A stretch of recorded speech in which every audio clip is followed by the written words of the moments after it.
Welcome to Potter Revisited, episode 109. I'm Tori. And I'm Shay. Today we are covering chapter 11 of Order of the Phoenix, the Sorting Hat's new song. Or, as we like to call it, Make Hogwarts Great Again. Yikes. Anyhow, the similarities are uncanny. Reading this chapter, we are reading Order of the Phoenix in probably kind of the weirdest time. In the world, yeah. And this book is really about government overreach, so...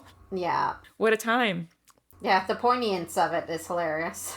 In a dark, dark way. But we left off meeting Luna Lovegood and Harry seeing the Thestrals, but no one being able to see them but Luna. Yeah. Harry's starting to think that he might be losing it. He just thinks they're both having the same hallucination, which is not a good sign. Yeah, he's like, we're both hallucinating, but I'm not going to tell anyone that I'm seeing what Luna sees because I think she's a bit not all here. But, yeah, so he's not going to tell anyone about what he's feeling, which is kind of sad because Harry has this kind of... We've seen this in Order of the Phoenix so far where Harry is experiencing things and instead of, sharing his experiences or his feelings or his emotions, he's actually just going to keep them to himself and bottle them up. And obviously that comes out in bad ways. And yeah, he's not really processing them or he's trying not to process them. And it's just it's so isolating. And I think we see Harry really struggle with that in this book in particular, is just keeping things to himself because he feels like he has to. And a lot of that is Dumbledore's fault. It is entirely Dumbledore's fault. They get in the carriage to go up to the school, and Ginny and Hermione are back, and they're very concerned that Hagrid's not there. Obviously, Grumbly Plank was leading the first years, and Luna's actually kind of happy that Hagrid's not there because she thinks that he's a bad teacher. Yeah. I mean... And they all kind of gang up on her and we're like, no, he's not. He's a great teacher. And Hermione's very slow to reply, which is funny because Hermione loves Hagrid, but she knows he's not a good teacher. Yeah. I mean, if they were not so biased, if they didn't love him so much as a friend and a person, I think they would be able to agree that he's not really the best teacher. But they just love him so much. I also think it's interesting that, one of the excuses for where Hagrid could be is oh, he's still maybe on that important mission Dumbledore sent him on. And everyone else is that checks out. But Hermione's kind of I don't know about that. And I think it's sort of because she can't really imagine Albus Dumbledore, the all-knowing and wise, giving Hagrid a task that actually has any importance. She's he wouldn't actually give Hagrid anything that's, essential to the team. So I don't think it's a long-term trip, and whatever Hagrid was doing is probably over now. Just based on her lack of confidence in Hagrid. Yes, but this is kind of the first time Harry is at Hogwarts where everyone is still kind of speaking about him and looking at him, but it's in kind of a negative way, and he's had a bit of experience of that with when he got chosen by the Goblet of Fire and when people thought he was the heir Slytherin, but that wasn't really the beginning of the year, and I don't think it was on this scale. So he's used to this, but it's he knows they're talking about him negatively, and he's just very aware of it, which is sad. It's a nightmare situation for a young kid to be not only is everyone quietly whispering about me, but I already know what they're saying, and it's not. Yeah. It's not nice. It's not dang, Harry Potter looks so handsome this year. He glowed up over the summer. It's oh, he's lost it. He's absolutely nuts. And that sucks. It's hard enough to feel that way just as a regular teenager. You feel that way all the time. Oh, everyone's looking at me. Everyone's judging me. But, it's actually what's happening for Harry, and that's just so heartbreaking. Yeah, and it's basically government slander is what he's dealing with as a teenager. Of a child. But I feel yeah, he's used to people, looking at him because at the new year, all these new students come in and are oh my god, it's Harry Potter, the famous Harry Potter, and he's used to that. But now it's oh my god, it's that crazy Harry Potter that's lying about Voldemort. This kind of reminds me to an extent of when the American president was criticizing Greta Thunberg for being out there trying to save the environment and giving a shit about people. And he was out there talking about why doesn't she just shut up, and she's crazy and clearly an unhinged teenager. And yeah, it's exactly what it is. It's this person in a position of power looking at someone who's just trying to help people and trying to make fun and vilify them. But you're a grown-ass adult in a position of power, and that's just a child doing their best. It's so gross. But Harry notices while looking up at the staff table that Umbridge is there, and he recognizes her from his ministry hearing. Umbridge's presence is a red flag. He doesn't clock anything. He's just like, oh, that person, she was at the ministry. Hermione kind of immediately clocks at least what she's there for. Like, Hermione's looking down the table, seeing that the only new person present is Umbridge, and immediately being like, oh, okay, that means she's the Defense Against the Dark Arts teacher. But Harry and Ron are just, like, not capable of making that next level thinking step. They're very distracted. Yeah, it's an intuitive leap that Hermione looks into, gets to the results of, and sort of just acknowledges as the reality, and the other boys are just like, or the boys themselves are just like, not even on the same train of thought, not thinking about the consequences. They're like, la-di-da, oh, look, there's food. Yeah, exactly. Ron's like, I'm just too hungry to think about this. I mean, I get that. If I get hangry sometimes. Fair. So fair. But we have the sorting ceremony, and there's a new Sorting Hat song.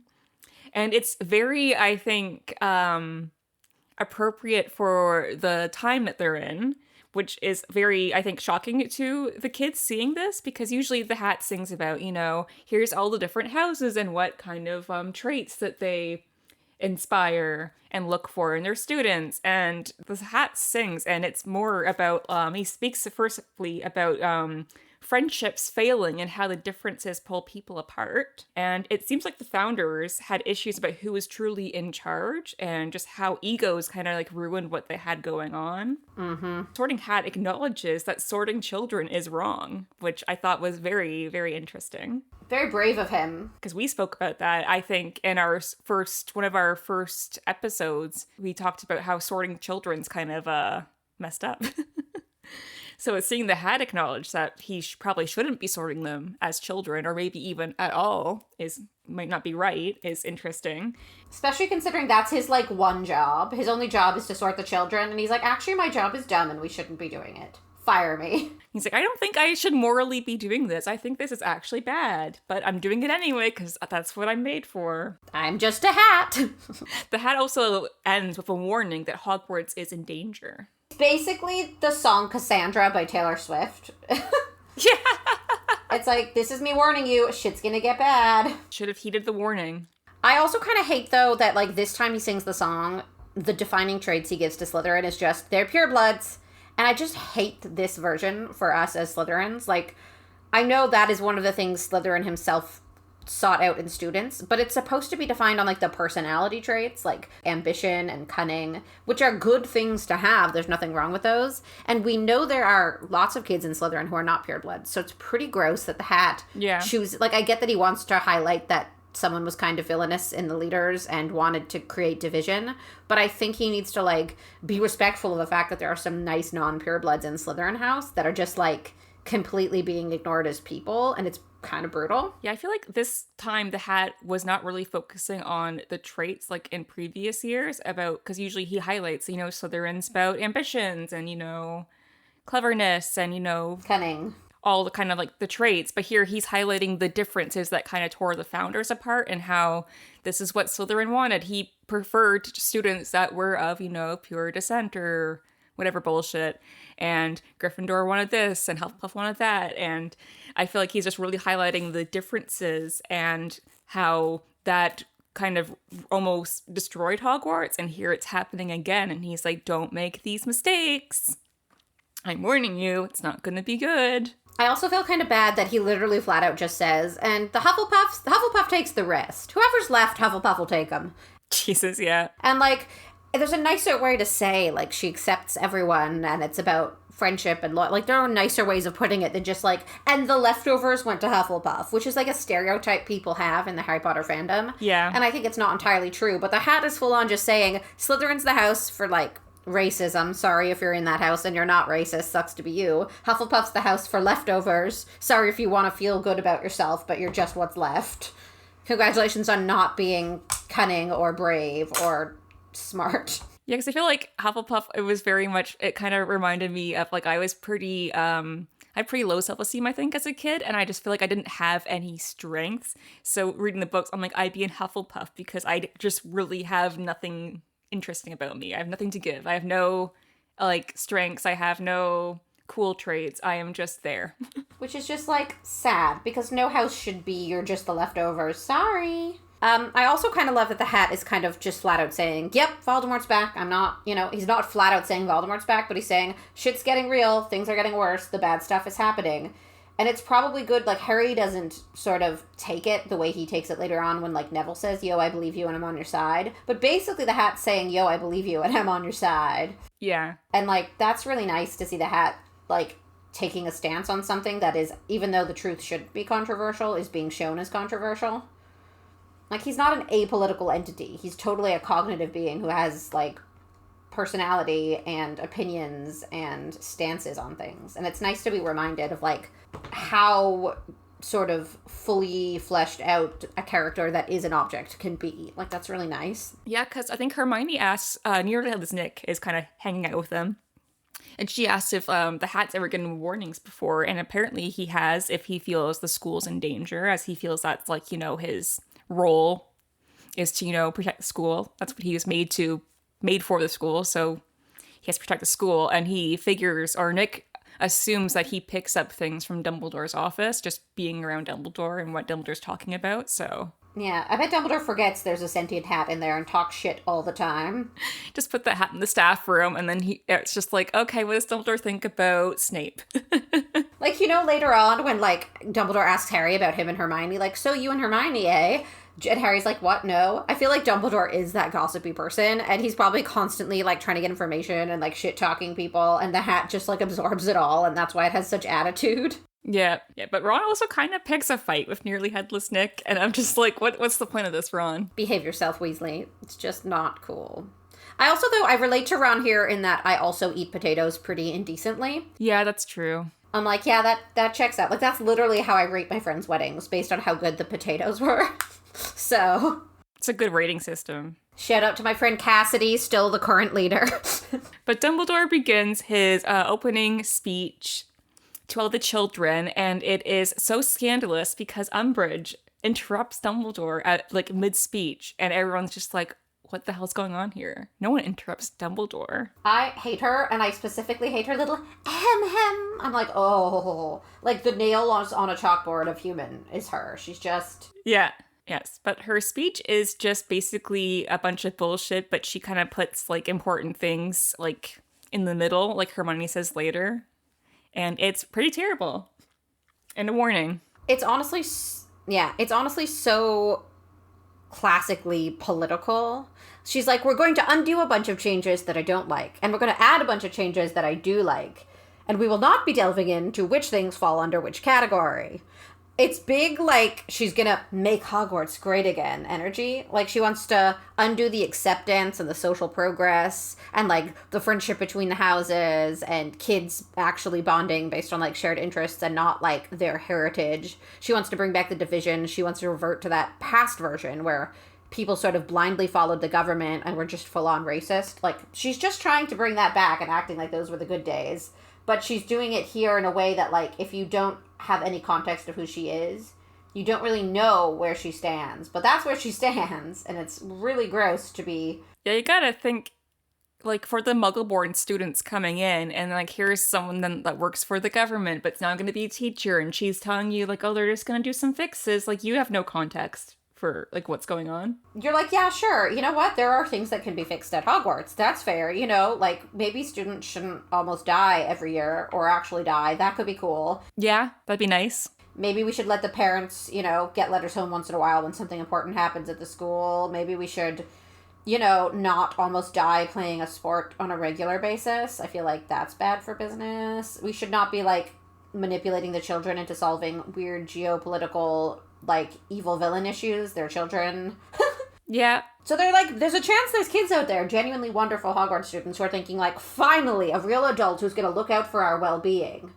And boy, are they wrong. But Umbridge, when she's kind of speaking to the kids, she just reminds me of someone that, like, has never actually met a child in real life or spoken to a real-life child.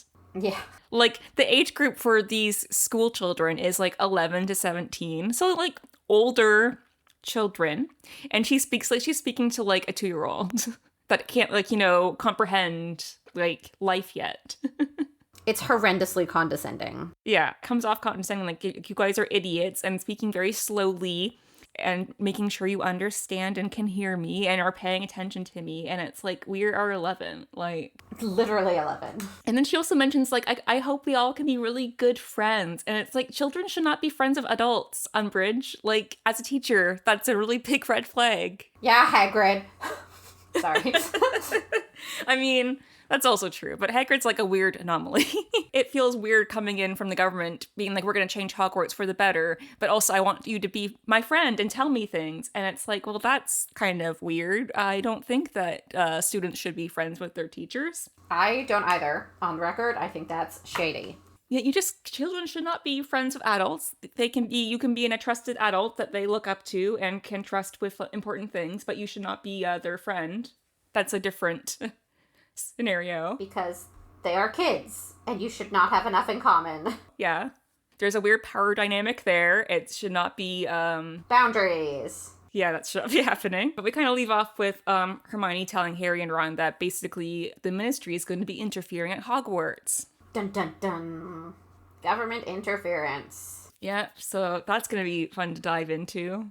But Hermione and Ron realize after they were dismissed from the opening feast that they have prefect duties to do. And it's just interesting to me how Ron seems to really be struggling with how to act as a prefect. Yeah. I feel like he kind of is really trying to downplay it and not feel like he likes having the badge because he feels like he's rubbing it in Harry's face and maybe he doesn't feel like he deserves it and he's just really awkward about it, where he's trying to come off like, still cool, fun Ron, where he's like going to call them midgets and he's like going to not be taking it as seriously as Hermione is. But then I also feel like he probably is struggling with not wanting to be connected to Percy and how Percy was as a prefect because Percy left the family. There's big estrangement. Percy was very serious about his prefect badge and being like Hermione is, with very like by the rules, by the book prefect. And I feel like that's not what Ron wants to do. He doesn't want to be compared to Percy after everything. Which is, fair. And I just feel like, yeah, he's struggling with that a bit. But as Ron and Hermione go to, lead the kids into the Gryffindor common room, Harry tries to be nice to a first year, and then they start whispering about him. So he's like, right, everyone thinks I'm crazy. So he walks by himself to the common room and doesn't know the password, but Neville knows the password. And I love this for him because it's named after his new rare plant. And I'm like, what are the chances of that? Someone's looking out for Neville. Neville freaking Longbottom. I do have theories. Because Neville is notoriously the one who is the most likely to forget the password. And it's had caused problems in the past, like with Sirius Black and stuff. So I'm wondering if maybe this was done intentionally to help Neville. Like, they picked a herbology password because he's a herbology, aficionado, and he actually cares about it, and it'll be easier to remember. I also wonder if maybe his uncle, who obviously went to Hogwarts, maybe, knows Minerva McGonagall or something, and they sort of plotted together to make sure Neville's year would get off on the right foot. So Minerva was like, hey, I need to make a password that'll make Neville's life easier because I am the only responsible adult at this school, and he matters despite not being Harry Potter. And, reached out to a relative she knew from back in the day and was like, hey, I am going to make it a plant thing. If you give him the gift of the plant, he'll have a physical thing to remind him of the password. Because I feel like it's a really rough way to start your year off not knowing how to get into your own common room. And I feel like Minerva McGonagall specifically and an uncle who likes Neville could easily just, take those few steps to make something that's a huge problem for Neville a lot easier and go smoother. And I like to think that that's what happened. It's a bit of, a positive conspiracy theory, but, I'd like to think that despite him not being Harry Potter, there's that group of people out there who care enough to, put in a little extra work to get his year off on the right foot, That'd be nice. I just like that Neville's just so excited that he's able to give Harry the password, as that hasn't really happened in the past.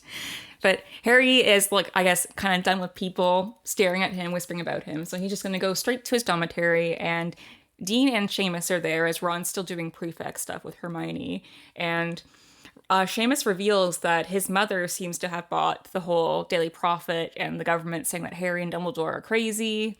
And that's kind of a blow for Harry as he's grown up with Seamus at this point, and he thought, they were pretty close. He's met his mom, I think, in Goblet of Fire. So, he was really surprised by this. It's so rough. I just think it's unfair, especially because, like, Seamus has known Harry forever.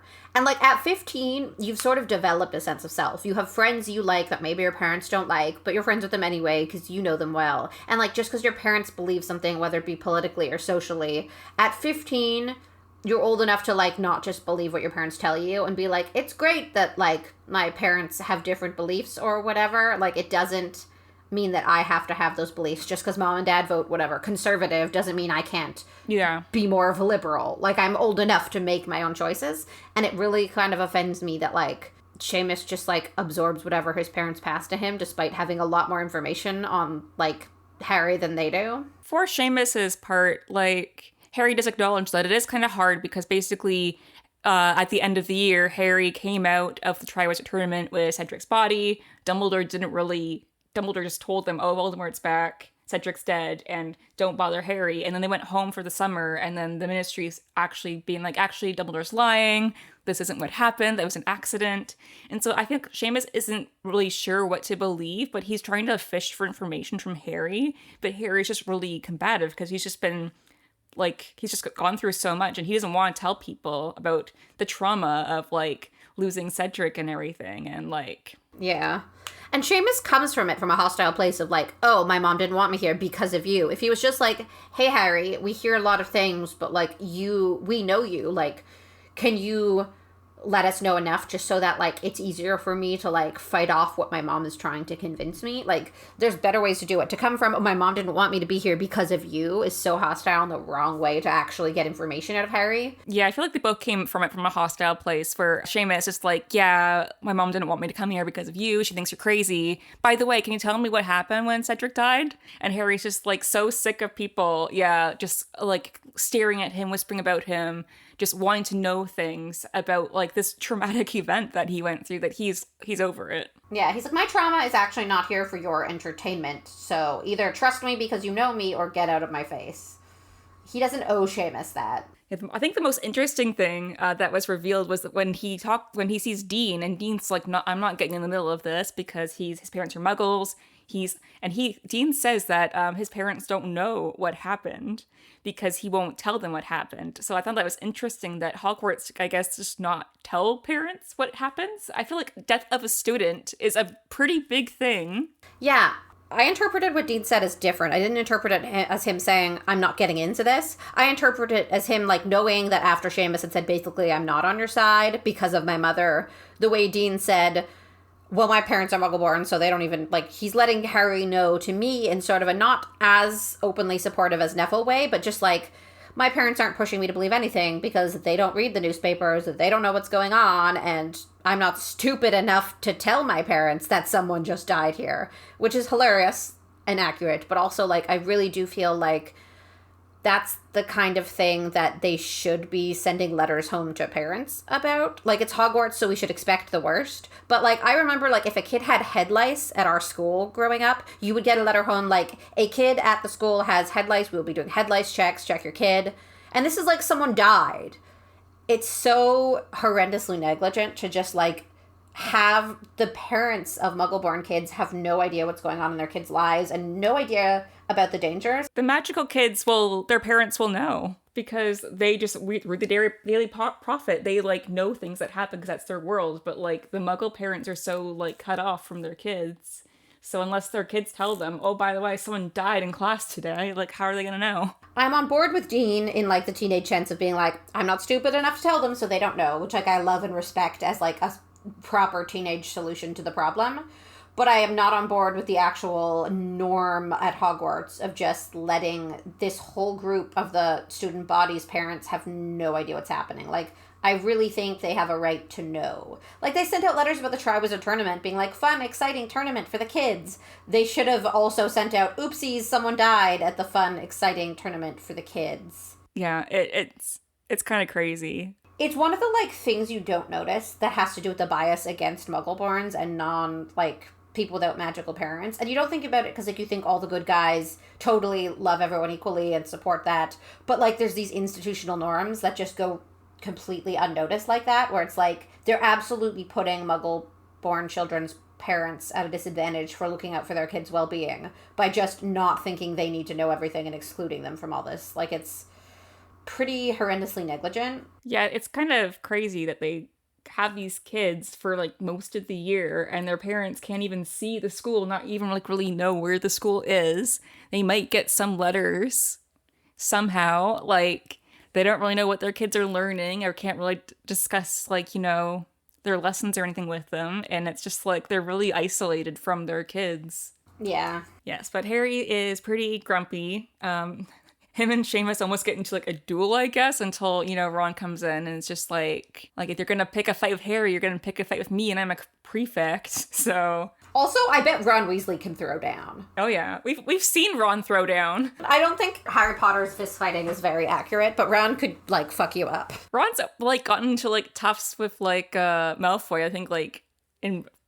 like multiple times. He's scrappy and I respect it. But yeah, Harry's really going through it, that he's not even gonna, like, Ron's sticking up for him and Harry's still just, pissed off at the world. But like, it's like not only is everyone staring at him and thinking he's crazy, thanks to, the government slandering him, but everyone also wants the details about his very personal trauma he just went through, seeing someone die. You know who doesn't show any interest in needing details and completely supports Harry? Neville, but also Neville's grandmother. Love that. And I love that Neville's just like, he's minding his own business, he's not asking questions, he's not being hostile. He's like, well, we believe you, Harry. Gran thought this would happen eventually anyway. Yeah. And also, furthermore, she trusts Dumbledore. And like, I hate that just because Dumbledore says it's happening, it's right. But I do love that she like already sort of had suspicions because she seems smart.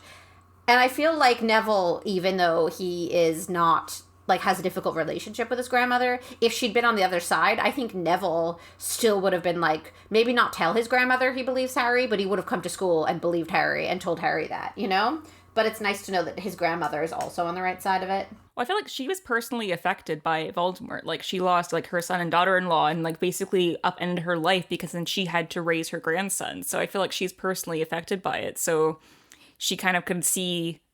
it's probably, like, reliving it almost. Yeah. There's trauma. Yeah, but it's nice that Harry has some people that believes him, but I feel like he's just so, feeling so isolated because he's not sharing, his feelings and emotions, that he's just like, the whole world's against me. Yeah. Even though he has Neville sticking up for him, he has Ron sticking up for him.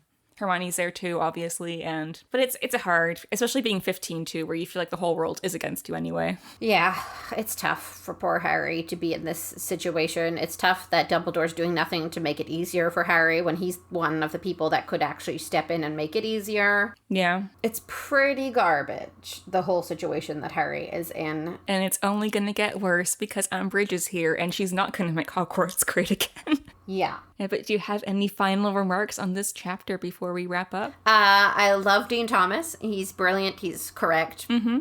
He's like, I'm not stupid enough to tell my parents things I know might make them worried about me being here. I am not that dumb. And I'm like, Dean Thomas, you're right. You're correct. Sweet baby angel knows what's up. I also think that the Sorting Hat song is hella depressing this year. Yeah, definitely took a tone. It is, yeah, it took a turn to the sad and depressing. It's an omen of woe. It's just gonna get bad. Yeah. It's just preparing us for what's gonna happen. It's basically, spoiler alert, shit's getting worse. This book is kind of depressing. And it's also sad because, like, this is the first time we've heard the song in a long time. Because Harry always misses the sorting ceremony. Yeah. I think this is the third Sorting Hat song we've gotten. Yeah, it's his 5th year, so the odds are that the hat knows what's up and it's gonna be bad. And it's a nice warning to the reader if you've never read the book before to be like, oh, okay, this isn't gonna be cute and snuggly book about the power of friendship all the way. It's gonna be a little bit heavy. Yeah, I feel like this chapter, I feel like in this chapter is just kind of preparing us for this is not going to be Hogwarts as usual, because usually going back to Hogwarts is like fun times and kind of a whimsy shenanigans happening before we kind of get into the plot. Yeah. But now here's like we kind of know the plot is Voldemort's back, no one believes Harry, and so it's just like, yeah, you're back at Hogwarts, but things are not going to get better. Things are still shit. Yes, but thank you for listening to this episode of Potter Revisited, and we'll be back to cover Chapter 12 of Order of the Phoenix, Dolores Umbridge, which I'm sure is going to be so much fun. Ugh. Should we preemptively decide how many sucks points we're going to give her? in that chapter alone. Oh, God, at least 5. That's my guess. But if you liked today's episode, remember to follow us on Spotify, Apple Music, wherever you listen to your podcasts. You can reach out to us for any feedback on social media at Potter Revisited, or you can email us at potterrevisitedpodcast@gmail.com. And we'll see you next time. Bye!